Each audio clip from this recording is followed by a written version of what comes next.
Eu lembro que esse moço apresentou o terceiro Programa Nacional de Direitos Humanos. Vocês viram a quantidade de críticas que nós fomos vítimas? Ora, por que então radicalizaram com ele e não com os outros? É porque eles sabiam que mesmo o outro, fazendo um texto mais radical, jamais seria colocado em prática.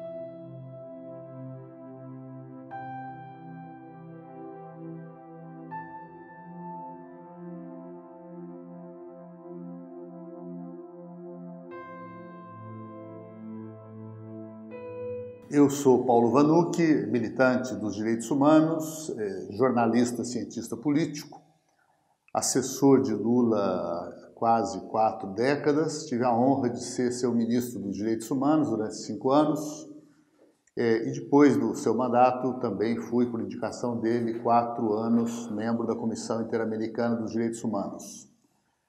Na juventude, estudante de medicina, preso político por 5 anos também, e depois da cadeia, um trabalho de educação popular na linha Paulo Freire, junto às comunidades de base, às pastorais populares, que desaguaram na construção do PT, onde eu fui sempre assessor. O tema dos direitos humanos que me cabe abordar hoje, depois dos que me antecederam, Maria Vitória, Gessé, Genuíno, é situar um pouco o período da ditadura militar de 64, 88 rigorosamente, embora se use mais os 21 anos de 85, porque um novo marco constitucional, e Genuíno explicou bem, só começa em 88 mesmo, a volta plena de um Estado que se poderia chamar assim Estado Democrático de Direito. Eu gosto de lembrar que há aí um grande paradoxo dos direitos humanos. Estudando os documentos do movimento popular brasileiro, sindical, das grandes lutas anteriores a 64, é espantoso que quase não há nada sobre direitos humanos. Paradoxo é uma palavra que quer dizer isso, quando você junta 2 elementos contraditórios numa coisa só. Então, é um paradoxo porque o período de violações sistemáticas generalizadas de direitos humanos também ensejou, como resposta, um fortalecimento inédito e o nascimento, eu diria, de uma consciência nacional de defesa dos direitos humanos. Se a gente pesquisar, vai achar muito pouca coisa nas lutas populares dos anos 50, 40, 30, ou na greve de 17, com a denominação direitos humanos. E nesse paradoxo, coube um papel importante, como sempre, as universidades, intelectuais, pesquisas, mas um papel muito singular, a Igreja Católica no Brasil, de um período muito especial da história da Igreja, que tinha sido a germinação da chamada teologia da libertação.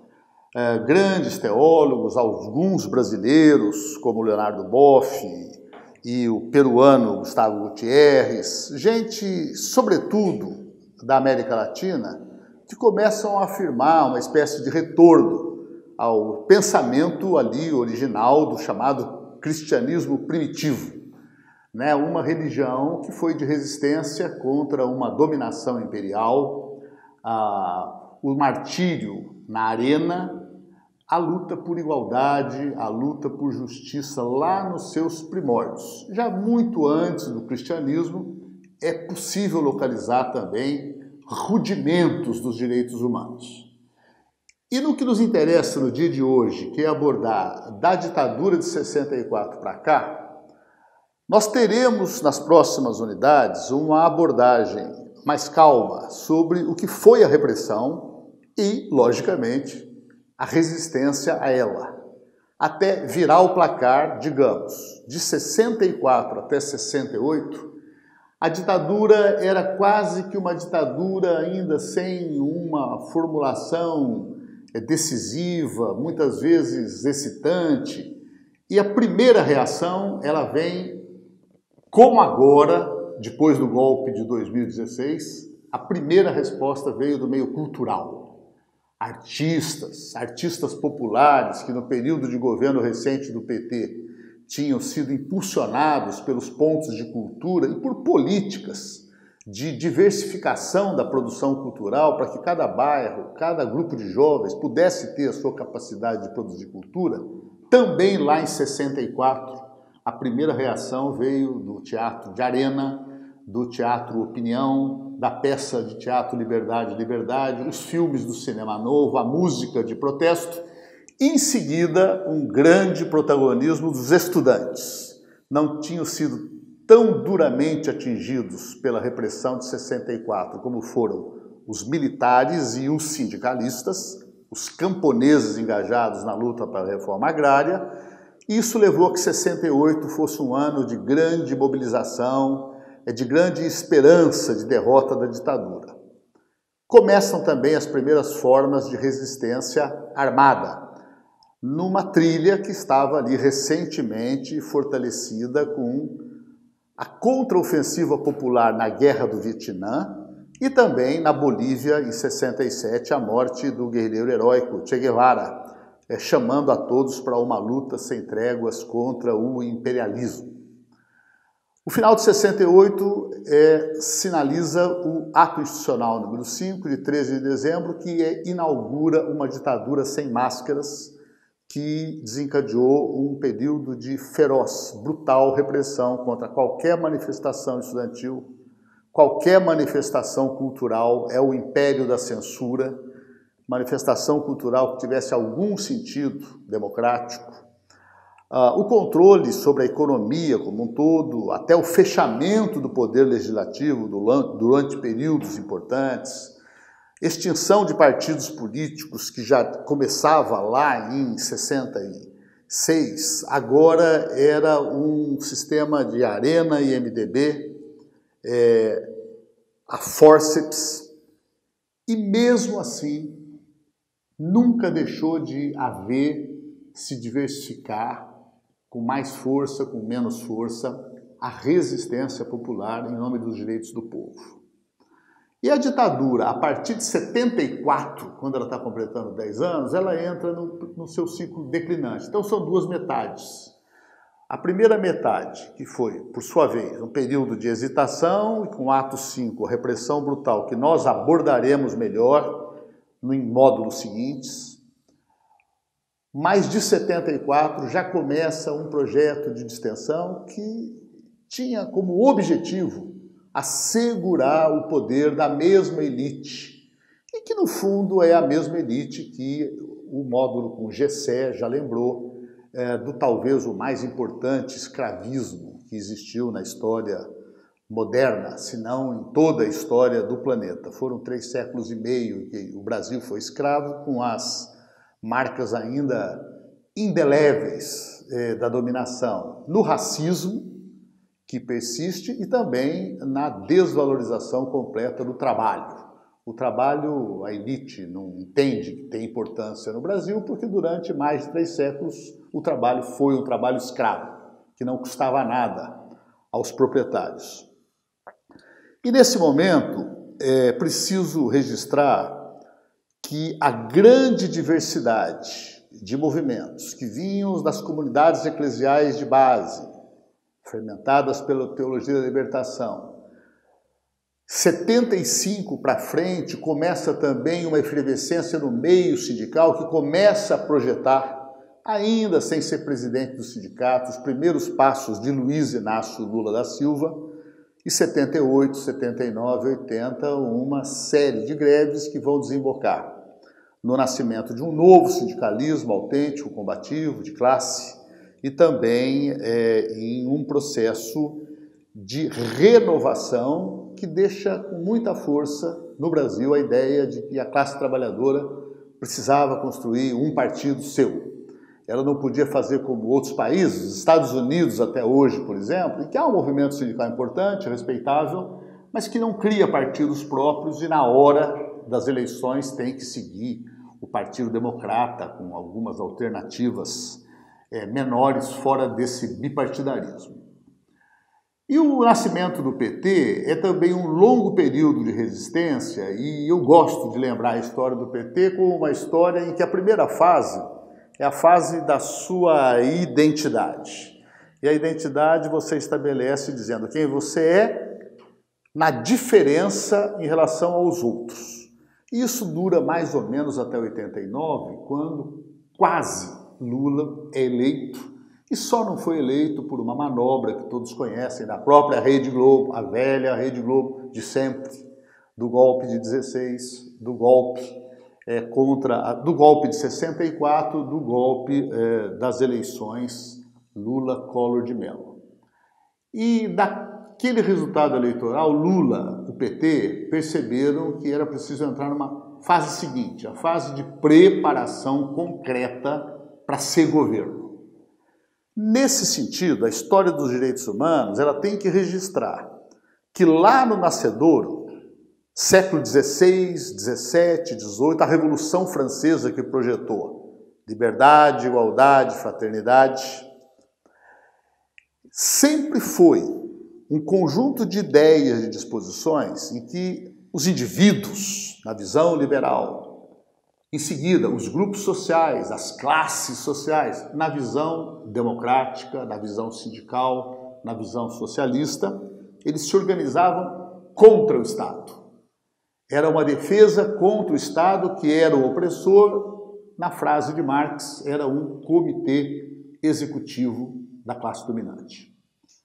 Já no período de nascimento do PT, um grande marxista italiano, Gramsci, dizia que era preciso pensar no Estado ampliado. A evolução tinha levado à resistência dos trabalhadores, o direito de voto, o direito de organização de partidos, à criação de um novo contexto em que o Estado se abria à disputa entre classes sociais. Passava a existir parlamentos, era possível governar localidades, estava aberta a possibilidade, inclusive, de disputar as eleições e vencer. E na diferença natural entre vários grupos de esquerda, o PT nasceu apresentando nitidamente uma ideia de vocação ao poder. Nós queremos governar. Havia frases como queremos dividir o poder, queremos o poder. E até 2002 houve um avanço dos direitos humanos consistente, impulsionado pela Constituição de 88 e, sobretudo, num curso de formação é preciso tratar as coisas com serenidade, sem espírito de seita, sem preconceitos. Houve avanços importantes em governos anteriores ao do PT. Os governos de Fernando Henrique Cardoso, por exemplo, se em tudo mais são governos assim opostos ao que o PT representa, na temática dos direitos humanos não ocorreu assim. Seja pela presença de figuras como Paulo Sérgio Pinheiro, como José Gregori, algumas coisas, professora Ruth Cardoso, havia uma intervenção que permitiu um apanhado consistente de adesão do Brasil aos principais instrumentos internacionais de defesa dos direitos humanos. Falo rapidamente sobre isso porque o curso não é de direito internacional, o curso é sobre Brasil. Mas desde a Declaração Universal dos Direitos Humanos, do pós-guerra, 1948, trabalhou-se para criar na ONU um tratado vinculante, porque uma declaração é uma declaração, não obriga ninguém a nada. Nenhum país é obrigado por ter assinado e apoiado a declaração. Já um tratado, uma convenção, um pacto, não. São documentos que são anunciados e cada país adere voluntariamente. Ninguém é obrigado. Uma vez que assina e o legislativo depois ratifica, esse país, esse Estado, se obriga a cumprir. Então há uma sequência de instrumentos, pelo menos 10 tratados muito importantes de direitos humanos, que começam com 2, que são os pactos dos direitos civis e políticos, Pacto dos Direitos Econômicos, Sociais e Culturais, ambos de 66. Maria Vitória falou em 4 gerações. Nesse caso, você poderia dizer a primeira geração é a geração dos civis e políticos, a segunda dos direitos econômicos, sociais e culturais. Hoje em dia, agregamos a letra A de ambiental, então direitos ambientais também. E os gerações terceira e quarta, aí já é uma abordagem mais específica que coloca a questão dos grupos sociais e coloca também o compromisso geracional com as futuras gerações. Mas ficando nesses dois grandes ramos, eu diria que num balanço geral dos governos do PT, Lula e Dilma, há avanços expressivos. Continuando uma linha que já vinha se firmando desde 88, diferentes governos aderindo aos tratados internacionais, os dois pactos que eu mencionei, e as convenções contra a tortura, contra o racismo, os direitos da mulher, direitos da criança e do adolescente, numa sequência longa que não termina, ainda se trabalha hoje a construção de um documento sobre os direitos indígenas. Existe uma declaração, mas não existe ainda uma convenção, e por aí vamos. Mas, num resumo, o que o governo Lula, especialmente em seguida o de Dilma, sinalizaram de mudança civilizatória acumulativa em direitos humanos? Primeiro, um gesto introdutório de Lula, criando um Ministério dos Direitos Humanos. Aliás, criou 3 ministérios dos direitos humanos, trigêmeos. Um com o nome de Direitos Humanos, um Direitos da Mulher, políticas de proteção aos direitos da mulher e os direitos de igualdade racial.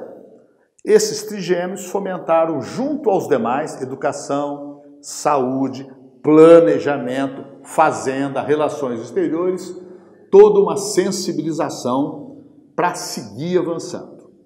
Outro elemento distintivo do governo Lula foi a proliferação inédita de conferências e construção de novos conselhos, para que a sociedade passasse a ter uma nova relação com esse Estado ampliado.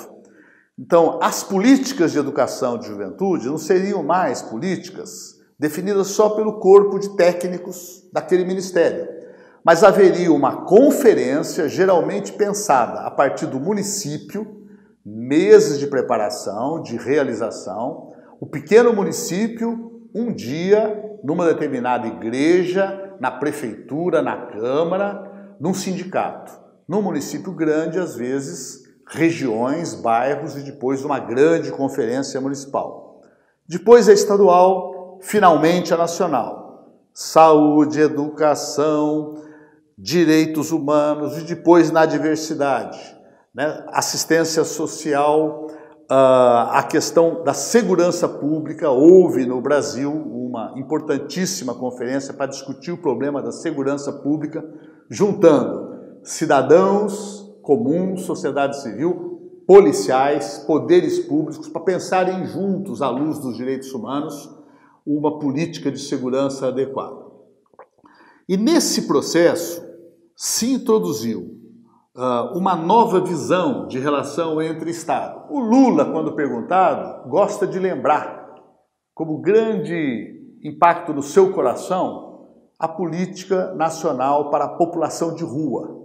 Nunca aquelas pessoas que são tratadas nas cidades como o lixo que vive do lixo, pessoas que não seres humanos, foram recebidas várias vezes em Palácio do Planalto para elaborar um projeto nacional com apoio federal. E a proposta de que os governos estaduais e municipais seguissem a mesma linha. Lula falava muito da política de proteção aos rancenianos e seus descendentes, e vários exemplos assim. Por último, atitudes como o enfrentamento do trabalho escravo, por exemplo. O período Lula é um período de triplicação dos instrumentos, dos recursos, para poder fazer esse tipo de monitoração, de acompanhamento, de punição pelas vias administrativas e judiciais. Também, no período Lula, começa a ser construída a proposta de lei, que depois termina com Dilma, que é o Mecanismo Preventivo Nacional de Combate à Tortura, proposto pelas Nações Unidas no protocolo facultativo da Convenção da ONU contra a Tortura. E por último eu diria, se olhássemos de longe, então qual é o avanço mais importante do período Lula e Dilma nos direitos humanos? Além da importância de tudo que eu acabo de falar, e se eu tivesse mais tempo eu poderia aplicar aqui 20 minutos, meia hora só de lembrar mais realizações, políticas específicas, pessoas com deficiência, crianças e adolescentes, a chamada lei da palmadinha, já foi um ataque conservador contra uma proposta que era não deixar as crianças serem educadas à luz de porrada, à luz de violências que resultam em repetidos casos como Isabela Nardoni, em que se houvesse uma lei, talvez o vizinho entendesse que aquela criança podia estar correndo risco de morte, podia acionar algum telefone e salvar vidas humanas. Mas a grande contribuição de Lula, seguida por Dilma, foi colocar no centro das políticas públicas a questão da pobreza, a questão da fome, da alimentação, o programa Fome Zero, todas as demais políticas inclusivas, de inclusão social e racial na universidade, pela primeira vez formar engenheiros, médicos, negros, pobres, originários da escola pública. E ao fazer isso, o Brasil assume pioneirismo num problema antigo, que é o desbalanceamento que havia entre os dois ramos. Como se a elite capitalista dissesse, olha, toleramos direitos humanos nos assuntos direito de voto, liberdade de expressão, de consciência religiosa. Quando preso, a pessoa tem direito a um processo judicial, a um recurso, a um juiz imparcial, mas não venham falar em direito à comida, ao trabalho, à educação, à moradia, à terra, à saúde. E esse desbalanceamento foi enfrentado por Lula e é um desafio atual dos direitos humanos. Colocar os direitos de igualdade, essa segunda geração, no mesmo patamar dos direitos de liberdade. Essa construção é de um grande pensador do século XX, dos direitos humanos, chamado Norberto Bobbio, um socialista que tinha lá um diálogo com organizações liberais, procurava uma espécie de síntese entre as ideias de liberdade, do melhor liberalismo.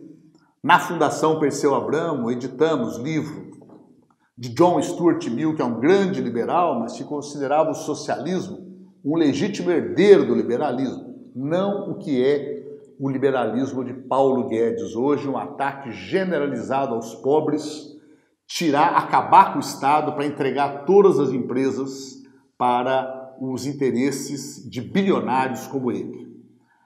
Nessa busca de equilíbrio entre as duas gerações, houve uma importante conferência em Viena, em 93, a mais importante conferência que houve na história dos direitos humanos até hoje, e tinha sido logo após a queda do Muro de Berlim, o fim da União Soviética, em que havia uma discussão problemática, porque há um ciclo socialista, o PT nasce depois dele, e esse ciclo mais ou menos levava a uma discussão em que não temos como assegurar liberdade.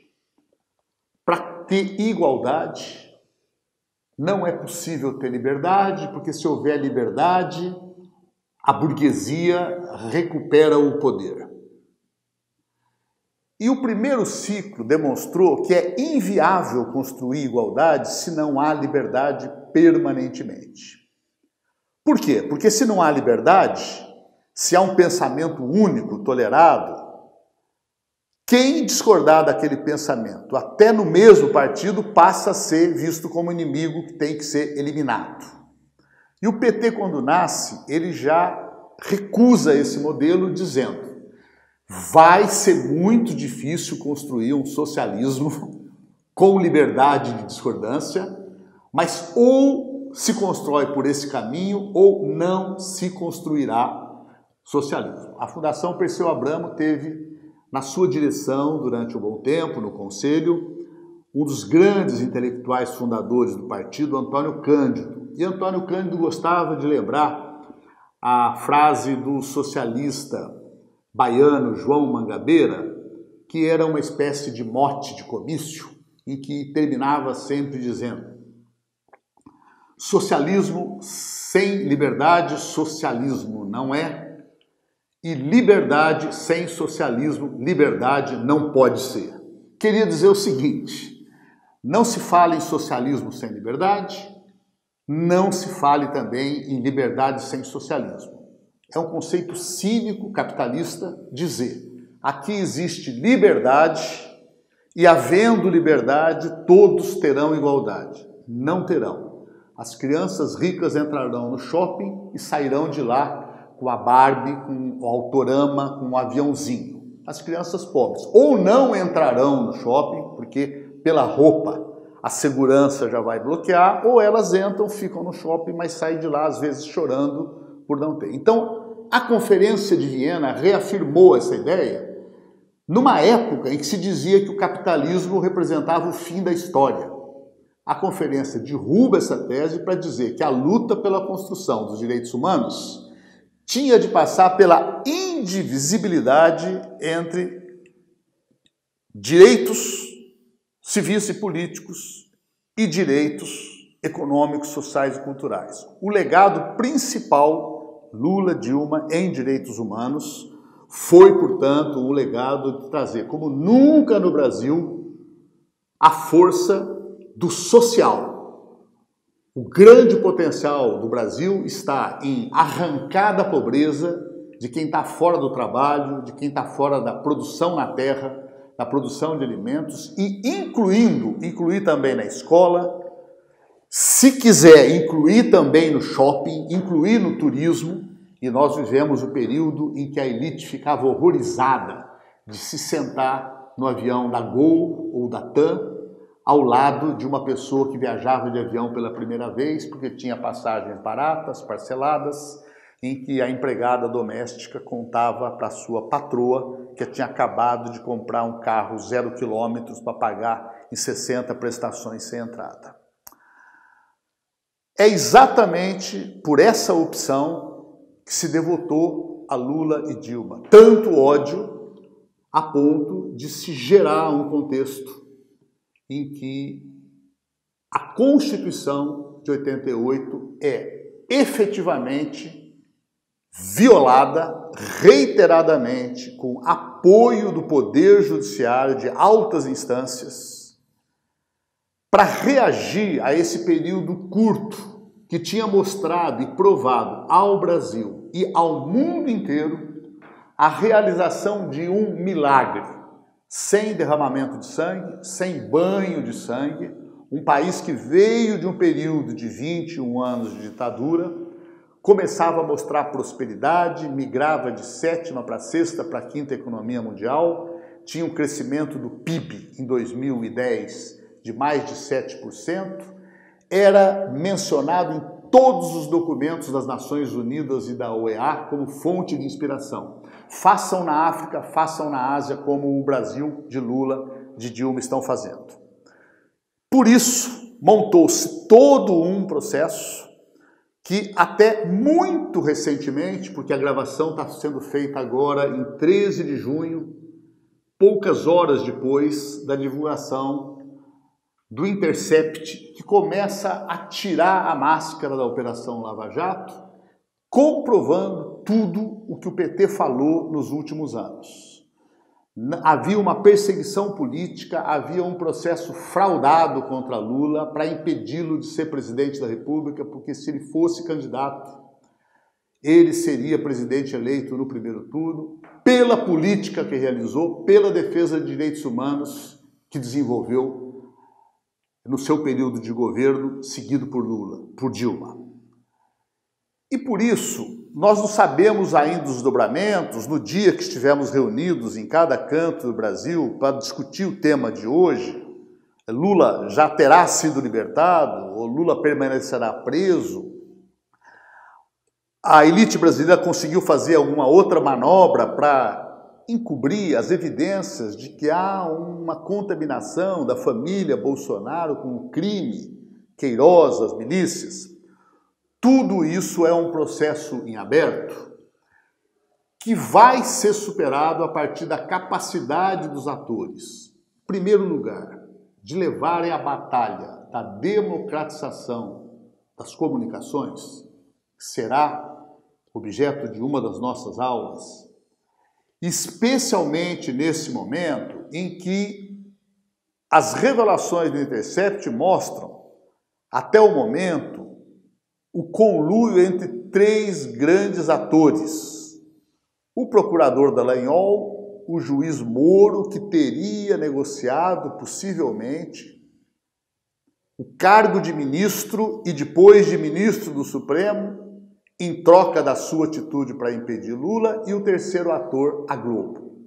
Também no dia de hoje, vai para o ar uma entrevista realizada ontem, na sala onde está preso Lula em Curitiba, pelos jornalistas Juca Kfouri e José Trajano, da TVT. A TVT é uma televisão que também teve a sua concessão cedida a sindicatos de trabalhadores no último ano de governo Lula. Essa entrevista é uma entrevista em que Lula desafia para um debate na Rede Globo com o Dallagnol e com o Moro, para cada um poder dizer o que quiser dizer ao outro. Claro, um debate que a elite não poderá aceitar em hipótese alguma, senão ela seria aniquilada.